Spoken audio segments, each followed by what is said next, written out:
ছাত্ররা রাস্তায় নিয়ে আসছে। এই আন্দোলনের পটভূমি, এই আন্দোলনের মাঠ তৈরি করেছেন আমাদের প্রিয় নেতা তারেক রহমান। তিনি ব্যক্তির সব নেতা কর্মীকে তিনি আহ্বান জানিয়েছেন এই ছাত্রদের আন্দোলনে শরীর হন। এইটাই হবে আমাদের গণতন্ত্রের ফাইনাল সংগ্রামের ফাইনাল খেলা। এই চূড়ান্ত সংগ্রামের ঘোষণা করেছে তারেক রহমান সাহেব।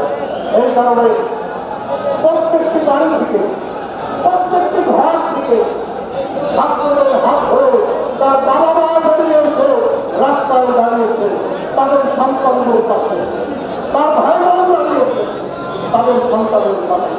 শেখ হাসিনা শেষ দিন চেষ্টা করেছে। আপনারা দেখেছেন তার একটি বক্তব্য সম্প্রতি ভাইরাল হয়েছে।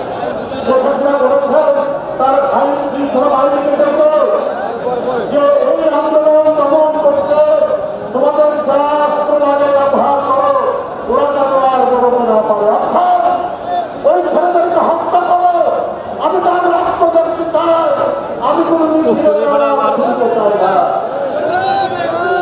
তারপরেও শেখ হাসিনা পারেননি, তারপরেও শেখ হাসিনা নিজেকে রক্ষা করতে পারেননি।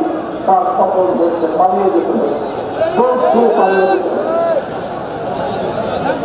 যে 16 বছর পর অত্যাচার করেছেন এই দেশের লোকের উপর, আরেকটি পার্শ্ববর্তী দেশে প্রভুদের কথা শুনে সেই শেখ হাসিনা পারে না। আসলে যারা জনগণের বিরুদ্ধে যায়, যারা নিজের জনগণের চিন্তার বাইরে যায়, যারা জোর করে শাসন করতে চায়, যারা মানুষ হত্যা করে নিজের গতি সামলাতে চায়, আলটিমেটলি তারা পারে না, আলটিমেটলি তাদেরকে চলে